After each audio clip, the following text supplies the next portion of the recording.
اے بدبودار، اس کو خود بھی سننے میں بھی خراب لگے گا کہ میں کیا بدبودار ہوں. تو نام ایسا ہونا چاہیے جس کا معنی اچھا ہو. یہی وجہ ہے کہ ہم دیکھتے ہیں کہ صحابہ کرام میں سے جو لوگ حضور کے زمانے میں جو لوگ نیا نیا اسلام قبول کرتے تھے اور صحابی ہو جاتے تھے، ان میں سے جن کے نام کا معنی ذرا اچھا نہیں ہوتا تھا، ان کے ناموں کو آپ بدل دیا کرتے تھے. ایک تو یہ کہ جن لوگوں کے نام ایسے تھے جن میں اللہ کی بندگی کے بجائے کسی اور کی بندگی کی طرف نسبت تھی، عبد العزیٰ یا اس طرح نام تھا، اس کو بدل دیا گیا. دوسرا یہ کہ جن کے نام میں لفظ کا معنی کامیابی کا نہیں تھا، ناکامی کا تھا، یا برا معنی تھا، یا بدشگونی کا معنی تھا، اس کو بھی بدلا آپ نے اور اچھے شگون کا معنی لیا. کچھ نام ایسے ہوتے ہیں جس میں کفر و شرک کی بو بھی آتی ہے. ایسے کفر و شرک کی بو تو یہی ہو سکتی ہے کہ اللہ کی طرف بندگی کے بجائے کسی اور کی طرف بندگی کی نسبت کر دی گئی ہو. جیسے میں نے مثال دی عبد العزیٰ، اس زمانے میں عزیٰ کو پوچھتے تھے تو عبد العزیٰ ایک غلط نام ہو گیا. لیکن اگر ایسا نام نہیں ہے، عام انداز کے الفاظ ہیں، تو اس میں بھی معنی اچھا ہونا چاہیے. یہ جو آپ نے ایک دلچسپ مثال دی اس خط میں پوچھنے والے نے پیش کیا ہے کہ ایک کا نام یاسمین تھا اور اس کے وزن پر دوسرا نام کافرین ڈال دیا، تو عجیب و غریب بات ہے. قرآن کریم سے اگر کوئی شخص کھول کر نام رکھتا ہے تو قرآن میں تو باتیں کہی گئی ہیں، احکام بتائے گئے ہیں، مختلف قوموں کے قصے اور ان کی کہانیاں ہیں، اور کیا پتہ جس لفظ کو ہم اٹھا رہے ہیں اس لفظ کا معنی کیا ہے. خود کافرین تو عجیب سا معنی ہو گیا، غلط معنی ہو جائے گا. بعض جگہوں پر لوگ کوئی لفظ ایسا لے لیتے ہیں کہ اس لفظ کا معنی کوئی کام ہوتا ہے کہ ہم نے پانی برسایا، اب اسی لفظ کو ڈال دیا انہوں نے نام کے طور پر. اب اس کو ہم اردو میں کہیں تو ہم نے پانی برسایا، یہ کوئی نام ہوا؟ شاید لوگ یہ سمجھتے ہیں کہ قرآن ایک مقدس کتاب ہے تو اس میں جو کچھ مذکور ہے ساری چیزیں اس میں مقدس ہیں، اس لیے کوئی بھی لفظ اختیار کر لیا جائے. بلا شبہ قرآن میں جو کچھ ہے وہ سب اللہ کے الفاظ ہیں، اس لیے وہ مقدس ہیں، لیکن ان کے معنی تو موجود ہیں. قرآن کے اندر شیطان کا بھی لفظ آیا ہوا ہے، اللہ تعالیٰ نے استعمال کیا، لفظ تو مقدس ہو جائے گا، لیکن شیطان جب ہم اپنا نام رکھ دیں گے تو قرآن کا لفظ تو نہیں ہوگا، وہ تو جس نے نام رکھا ہے اس کا نام ہوگا. اب وہ شیطان بن گیا، ہر وقت اس کو شیطان کہا جائے گا، اس لیے یہ غلط ہو جائے گا. جو عربی جانتے ہیں وہ قرآن کریم کو کھول کر اگر ایسا لفظ منتخب کرتے ہیں جس کا معنی اچھا ہے تب تو ٹھیک ہے، ورنہ یہ چاہیے کہ عربی جاننے والوں سے نام معلوم کریں. اور جیسا میں نے بتایا سب سے بہتر یہ ہے نام رکھنے میں کہ اللہ کے نبیوں پیغمبروں بلکہ اللہ کی بندگی والے نام رکھیں، اس کے بعد اللہ کے نبیوں اور پیغمبروں کے نام رکھیں، پھر اللہ کے نیک بندوں والے نام رکھیں، اور اس کے بعد ہلکے پھلکے الفاظ میں رکھنا چاہتے ہیں تو ایسے الفاظ میں نام رکھیں جن کا معنی اچھا ہو، جس میں اچھی امید کی بات کی گئی ہو، اچھے شگون کی بات کی گئی ہو، اور جن کے معنی خراب ہوں وہ نام نہ رکھیں. اور ایک بات یہ بھی ہے کہ جس میں کوئی معنی نہ ہو، بالکل بیکار خواہ مخواہ کا لفظ، لڈو، چنو، منو، تو یہ سب نام جو ہیں وہ گھر میں پکارنے کے حد تک تو ٹھیک ہیں، لیکن اس طرح کے باضابطہ وہ نام ہی ہو، اس کی شناخت بنے، اس انداز سے نام اچھے معنی کے الفاظ کا ہونا چاہیے. بہت بہت شکریہ. ایک اگلا سوال ہے، پیر محی الدین صاحب نے گلبرگہ سے بھیجا ہے. وہ الفاظ ہیں ان کے کہ کافر کون لوگ ہیں؟ ہمارے کچھ برادران وطن نے یہاں تک کہہ دیا کہ یہ لفظ قرآن سے نکال دیا جائے. میں اس کی وضاحت چاہتا ہوں. دیکھیے، قرآن کریم تو اللہ تعالیٰ کی کتاب ہے اور آج نہیں 1400 سال سے یہ قرآن کریم موجود ہے. قرآن میں بھی یہ لفظ آیا ہے، بار بار آیا ہے. اس لفظ کے معنی کو سمجھنے کی ضرورت ہے. کافر یا کافرون یا کافرین جو کہیں، اس کا معنی ہوا نہ ماننے والے. جب اللہ کے آخری نبی، کہ اللہ جتنے مذاہب دنیا میں آئے ہیں وہ سب اللہ کی طرف سے آئے ہیں، جب لوگوں کی ہدایت کے لیے، ان کو صحیح راستہ دکھانے کے لیے، پیدا کرنے والے سے اس کو نزدیک اور قریب کرنے کے لیے اللہ نے اپنے کچھ بندوں کو بھیجا کہ جاؤ ان کو بتاؤ کہ یہ صحیح راستہ ہے، یہ غلط راستہ ہے. انہوں نے آ کے بتایا، سمجھایا، وہ ان کا مذہب ہوا، ان کا انتقال ہو گیا، وہ چلے گئے. پھر لوگوں میں گمراہی آئی، غلط باتیں آئیں، تو پھر دوسرے نبی آئے. پہلے نبی نے جو باتیں کی تھی دوسرے نبی نے آ کر پھر وہی باتیں کی، اور دوسرے نبی کے زمانے میں لوگوں کو جس طرح کی ہدایت کی ضرورت تھی اس طرح کے احکام دیے گئے. تو احکام میں تھوڑا سا فرق ہو گیا، بنیادی باتیں وہی رہیں، کوئی نیا الگ مذہب نہیں تھا. اس لیے دوسرے نبی کے زمانے میں جو لوگ تھے، تمام لوگوں کو چاہیے، چاہے وہ پہلے نبی کو مان رہے ہوں، کہ اب اس نبی کی بات کو مان لیں، اس لیے کہ یہ نبی اسی نبی کی باتوں کو کہہ رہا ہے، مزید کچھ نئے احکام اس زمانے کے لحاظ سے اللہ کی طرف سے دے لا رہا ہے. تو یہی سلسلہ چلا آیا آخری نبی تک. حضرت محمد مصطفیٰ صلی اللہ علیہ وسلم تک، ان پر اللہ نے تمام دین کو ختم کر دیا، نبیوں کا سلسلہ ختم کر دیا. وہ آخری نبی تھے، انہوں نے بھی پچھلے تمام نبیوں ہی کی باتوں کو اور تعلیمات کو پیش کیا. چونکہ یہ آخری نبی تھے اور ان کے بعد کوئی نبی آنے والا نہیں تھا، اس لیے اللہ تعالیٰ نے ان کو جو تعلیمات دی وہ تو بنیادی وہی تھیں. قیامت تک جو ضروریات پیش آ سکتی تھی ان کے لحاظ سے احکام کچھ مزید اور نئے دے دیے گئے. اس سے ہم یہ سمجھ سکتے ہیں کہ ان تمام انبیاء کے سلسلے کے ذریعے جو باتیں آئی وہ سب ایک ہی رہی ہیں. آخری نبی نے جو کچھ بتایا وہ قرآن کی شکل میں اور حدیث کی شکل میں موجود ہے. اب اس کو جن لوگوں نے ماننا سب کو چاہیے تھا، ان ماننے والوں کا نام ماننے والا رکھا گیا، اور جنہوں نے اس کو نہیں مانا، انکار کیا، ان کو کہا گیا انکار کرنے والے اور نہ ماننے والے. انہی دونوں لفظوں کا ترجمہ جب عربی میں کیا جائے گا تو ایک ماننے والوں کا ترجمہ ہو جائے گا مسلم، ماننے والا، اور نہ ماننے والے کا ٹرانسلیشن ہوگا کافر، نہیں ماننے والا. اس میں کوئی ایسی بات نہیں ہے، کلیئر سی بات ہے کہ جن لوگوں نے قرآن کو مانا اور رسول کی حدیث کو مانا، ان کی سیرت کو مانا، وہ لوگ مسلم کہلایا. جنہوں نے اس کو نہیں مانا وہ کافر کہلائے. تو کافر کا معنی ہوا نہیں ماننے والا. اس لیے اس لفظ میں کوئی ایسی بات نہیں ہے، کوئی توہین والی بات نہیں ہے. بہت بہت شکریہ. ناظرین، اسی کے ساتھ آج کے ہمارے یہ پروگرام اپنے اختتام کو پہنچا. اگر آپ بھی چاہتے ہیں اس پروگرام میں شامل ہونا تو اپنے خطوط ہم تک ضرور بھیجیں، اور اپنے خطوں میں آپ اپنے ایڈریسز لکھنا نہ بھولیں، اس لیے کہ کبھی کبھی آپ کے سوالات ایسے ہوتے ہیں کہ ہم چاہتے ہیں کہ فوری طور پہ ان کے جوابات دیے جائیں.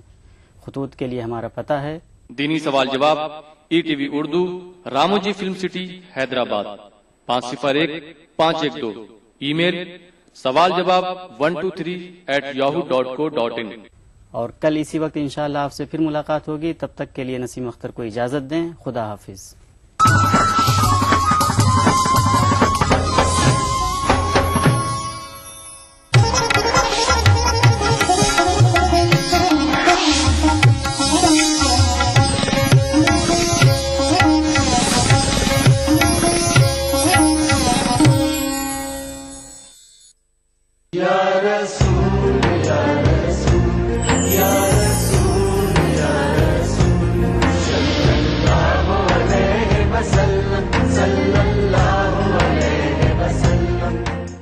بسم اللہ الرحمن الرحیم وصلی اللہ علی النبی الکریم. ناظرین محترم، جیسا کہ آپ کو معلوم ہے، نقوش سیرت کا یہ پروگرام آپ کے سامنے پیش کیا جا رہا ہے. نقوش سیرت کے اس پروگرام میں آج ہماری گفتگو کا موضوع ہے اسوہ حسنہ. قرآن کی سورہ الاحزاب میں اس سلسلے میں ایک آیت آئی ہے. اس کے الفاظ یہ ہیں: لَقَدْ كَانَ لَكُمْ فِي رَسُولِ اللَّهِ أُسْوَةٌ حَسَنَةٌ لِمَنْ كَانَ يَرْجُو اللَّهَ وَالْيَوْمَ الْآخِرَ وَذَكَرَ اللَّهَ كَثِيرًا. یہ قرآن کی سورہ الاحزاب یعنی چیپٹر نمبر 33 کی آیت نمبر 21 ہے. اس آیت کا ترجمہ یہ ہے کہ تمہارے لیے اللہ کے رسول کی زندگی میں بہترین نمونہ موجود ہے، یعنی اس شخص کے لیے جو اللہ سے ملاقات کی توقع رکھتا ہے اور آخرت کے دن کی امید رکھتا ہے، وہ اللہ کو بہت زیادہ یاد کرنا چاہتا ہے. قرآن کی اس آیت میں بنیادی طور پر 4 باتیں کہی گئی ہیں. پہلے ہم اس کو سمجھنے کی کوشش کریں گے کہ وہ 4 باتیں کیا ہیں. پہلی بات جو کہی گئی ہے وہ یہ ہے کہ اللہ کے رسول کی زندگی تمہارے لیے اسوہ حسنہ ہے، یعنی بہترین نمونہ. اسوہ حسنہ کا مطلب ہے رول ماڈل یعنی عملی زندگی کے لیے نمونہ، اسوہ حسنہ کہہ کر قرآن نے یہ بتا دیا کہ پیغمبر اسلام صلی اللہ علیہ وسلم کو ہمیں کس اعتبار سے دیکھنا چاہیے۔ کیا ہم ان کو اپنے لیے فخر کا موضوع بنائیں یا ہم ان کی زندگی کو اپنے لیے عملی نمونہ بنائیں۔ قرآن کی اس آیت سے معلوم ہوتا ہے کہ پیغمبر اسلام صلی اللہ علیہ وسلم ہمارے لیے زندگی کے تمام معاملات میں عملی نمونہ ہیں۔ کوئی شخص اسی وقت پیغمبر اسلام کو ماننے والا قرار دیا جا سکتا ہے جب وہ پیغمبر اسلام کو اپنی زندگی میں عملی نمونے کی حیثیت سے اپنائے، اور اسوہ حسنہ کی جو بات ہے اسی کو دوسری جگہ وما ارسلناک الا رحمۃ للعالمین کے الفاظ میں بیان کیا گیا ہے۔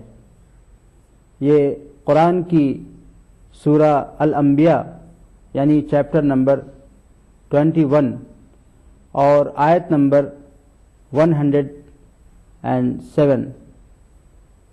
اسی اسوہ حسنہ کی وضاحت اللہ تعالیٰ نے قرآن میں ایک دوسرے مقام پر فرمائی ہے۔ اس کے الفاظ یہ ہیں وما ارسلناک الا رحمۃ للعالمین، یعنی ہم نے پیغمبر اسلام صلی اللہ علیہ وسلم کو ساری دنیا کے لیے ایک خصوصی رحمت کے طور پر مبعوث کیا ہے۔ اسی بات کو خود پیغمبر اسلام صلی اللہ علیہ وسلم نے فرمایا کہ انما انا رحمت مہدات، یعنی میں خدا کی طرف سے بھیجا ہوا ایک خصوصی تحفہ رحمت ہوں۔ رحمت کا مطلب کیا ہے؟ یہ کوئی پراسرار چیز نہیں ہے۔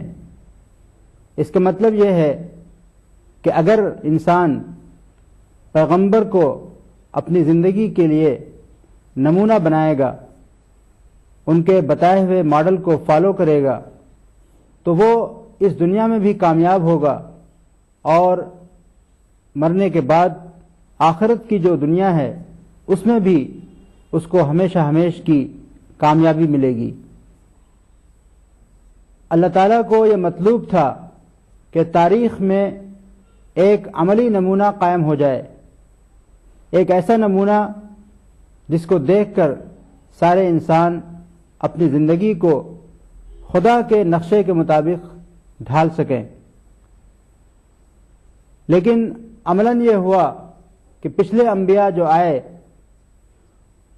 تو زمانی حالات کی وجہ سے، یعنی ریلیجس پرسیکیوشن کی وجہ سے، مذہبی جبر کی وجہ سے ان کی کوئی تاریخ نہیں بن سکی۔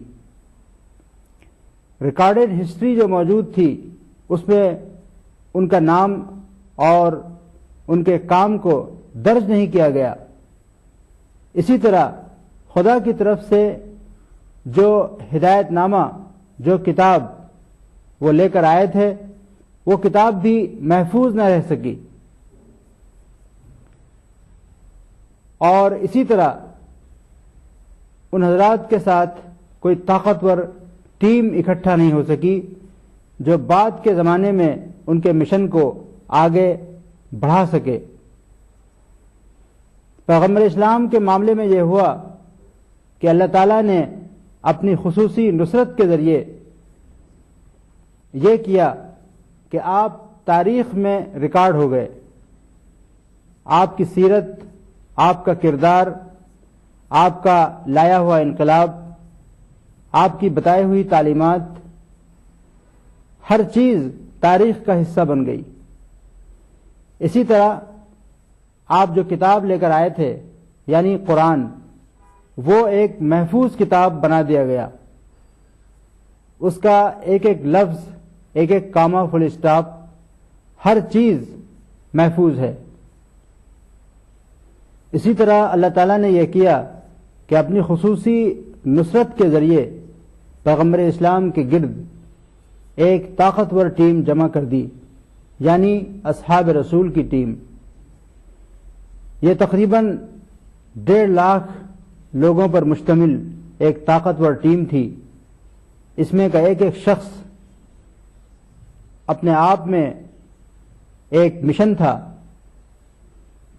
تو اس ٹیم نے یعنی اصحاب رسول نے پیغمبر اسلام کی زندگی میں ان کا پورا ساتھ دیا، ان کے مشن کو اپنا مشن بنایا، اور آپ کے انتقال کے بعد اس وقت کی آباد دنیا میں خدا کا پیغام پورے اخلاص اور دیانت کے ساتھ پہنچا دیا۔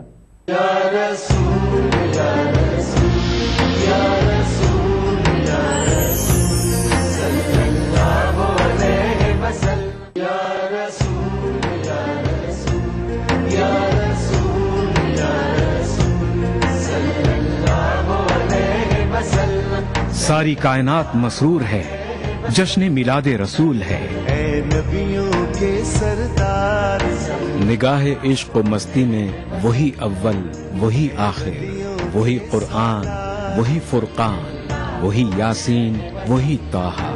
میں آیا تیرے دربار، میں آیا تیرے دربار، میری تجھ پہ انسانیت کے لیے محسن انسانیت کا پیغام، سیرت رسول کے مختلف گوشوں کا احاطہ کرتا ہوا لائیو فون ان پروگرام، حب نبی سے سرشار نعتوں کا حسین گلدستہ، جشن میلاد النبی، ہر پیر سے جمعہ رات 10:30 بجے صرف ETV اردو پر۔ جس دن ولادت مصطفیٰ ہوئی ہو، جس دن حضور کی آمد سے انسانیت پر اللہ نے اتنا کرم فرمایا ہو، فرمایا نبی یہ رحمت کے ولادت کے دن سے بڑھ کر انسانیت کے لیے اور برکت کا دن کون سا ہو سکتا ہے جسے سیلیبریٹ کیا جائے۔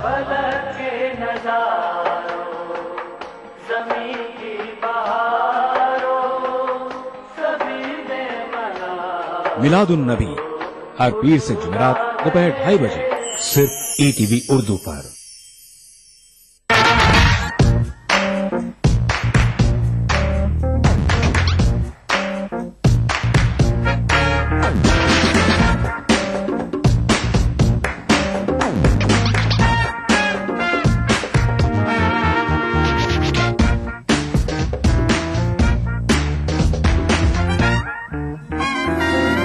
چٹپٹے اور لذیذ پکوانوں کا ذائقہ عکس رسوئی، پیر کا جمعہ دوپہر 1:30 بجے صرف ETV اردو پر۔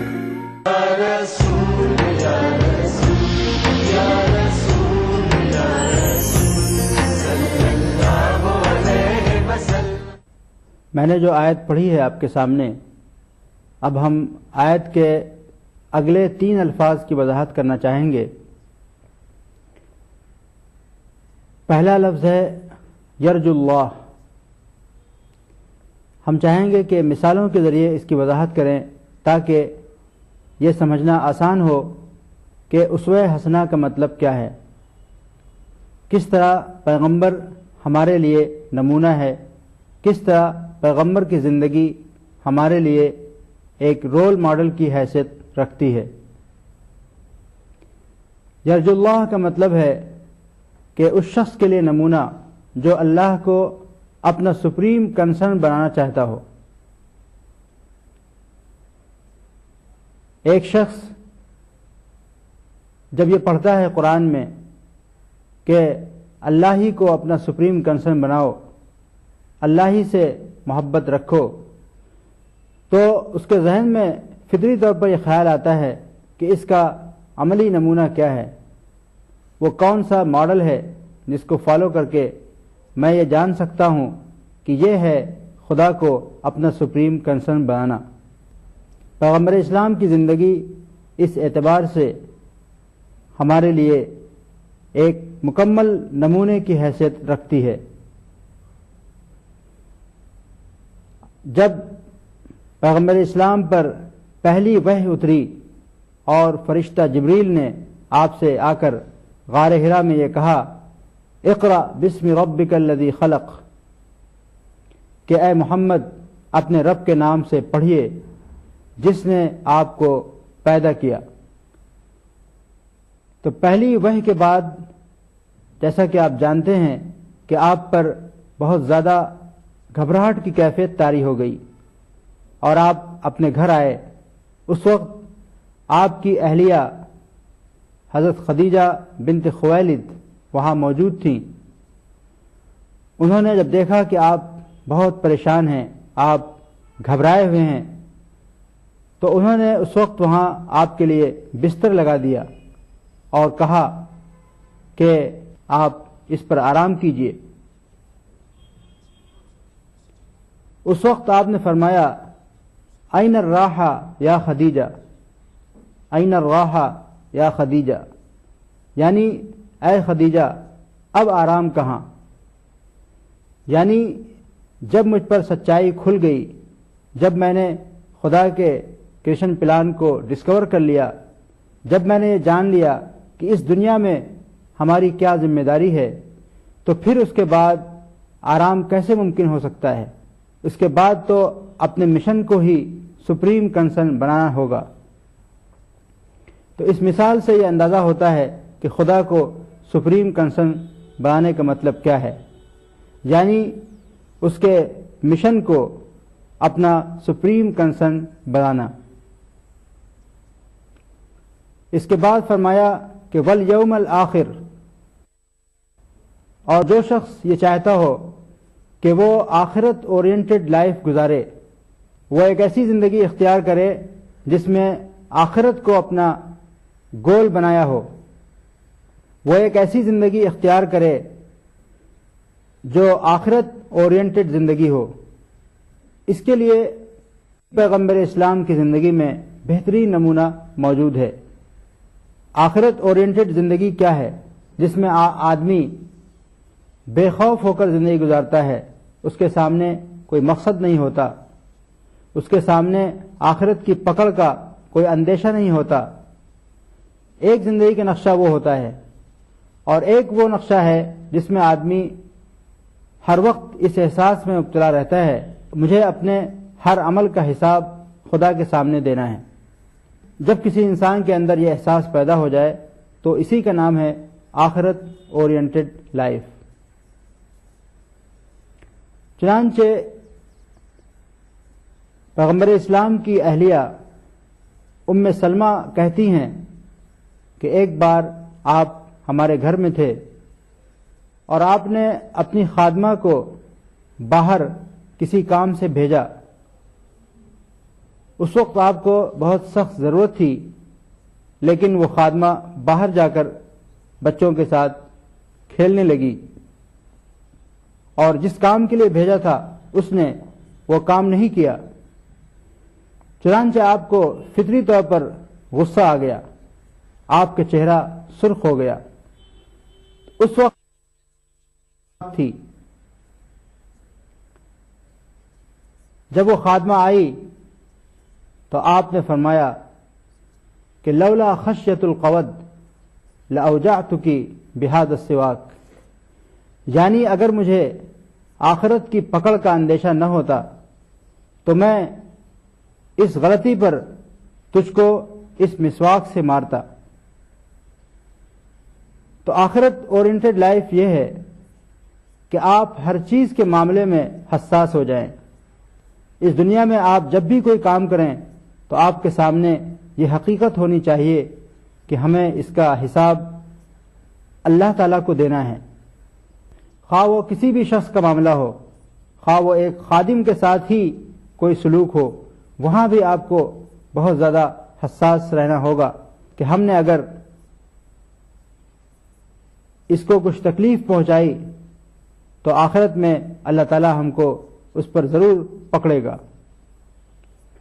تو یہ ہے آخرت اورینٹڈ لائف کی مثال, یعنی اپنے قول و عمل کے بارے میں بہت زیادہ حساس ہو جانا اور یہ سمجھنا کہ ہمیں اللہ کے سامنے اس کا حساب دینا ہوگا. یہ آخرت اورینٹڈ احساس آدمی کو کٹ ٹو سائز بنا دیتا ہے. اس آدمی سے عقل چھن جاتی ہے, اس آدمی سے اپنی بڑائی کا جذبہ نکل جاتا ہے, وہ مکمل طور پر ایک ماڈسٹ اور متواضع انسان بن جاتا ہے۔ اس آیت میں تیسری بات جو فرمائی ہے وہ ہے وذکر اللہ کثیرا، یعنی پیغمبر اسلام کی زندگی اس شخص کے لیے نمونہ ہے جو اللہ کو بہت زیادہ یاد کرنا چاہتا ہو۔ حضرت عائشہ جو پیغمبر اسلام کی اہلیہ ہیں وہ کہتی ہیں کان رسول اللہ صلی اللہ علیہ وسلم یذکر اللہ علی کل احیانہ، یعنی اللہ کے رسول اپنی زندگی کے ہر موقع پر اللہ کو یاد کرتے تھے، یعنی جب کوئی ایسا لمحہ آیا تو اس لمحے کو، اس موقع کو ایک پوائنٹ آف ریفرنس بنا کر آپ خدا کو یاد کرتے تھے۔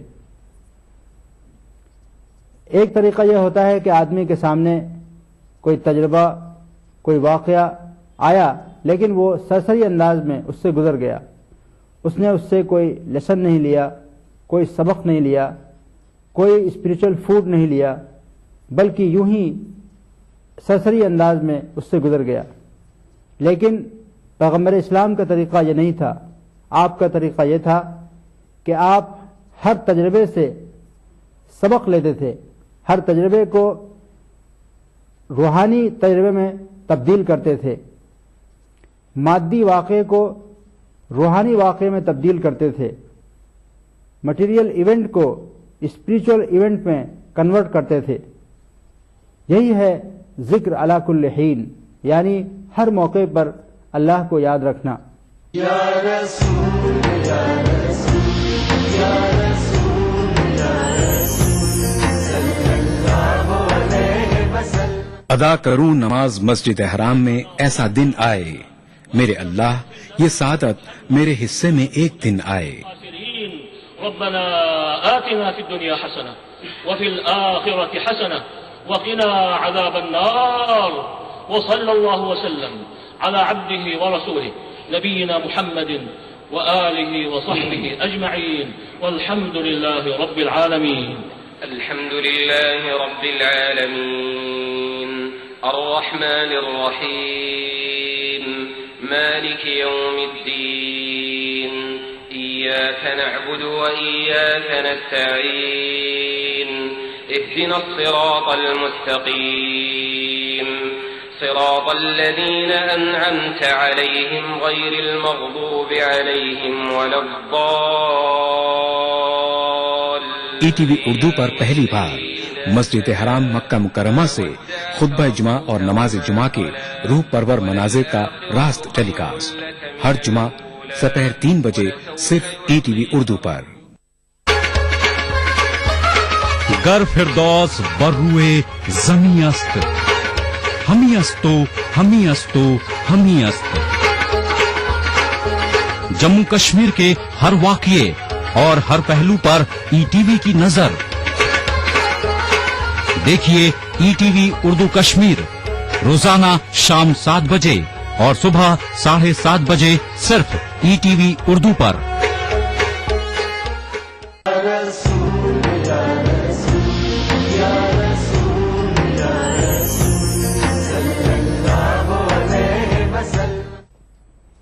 بظاہر وہ ایک مادی واقعہ ہے لیکن اس سے روحانی غذا حاصل کرنا۔ مثال کے طور پر ایک صحابی کہتے ہیں کہ رسول اللہ صلی اللہ علیہ وسلم کا یہ حال تھا کہ ایک پرندہ بھی آسمان میں اگر اپنا پر پھڑپھڑاتا تھا تو آپ ہم کو اس سے کوئی نہ کوئی معرفت کی بات، کوئی نہ کوئی وزڈم کی بات یاد دلاتے تھے۔ یعنی پرندہ ایک آسمان میں اڑ رہا ہے تو اس کو لے کر، اس کو پوائنٹ آف ریفرنس بنا کر آپ ہم کو ایک معرفت کی بات اور ایک وزڈم کی بات بتاتے تھے۔ ما من طائر یطیر بجناحیہ فی السماء الا ذکر لنا منہ علما۔ تو مومن کی زندگی ایسی ہونی چاہیے کہ وہ اپنی زندگی میں گزرنے والے تجربات اور واقعات اور حالات کو خدائی حالات بنا سکے، یعنی وہ اس کو پوائنٹ آف ریفرنس بنا کر اللہ کو یاد کرے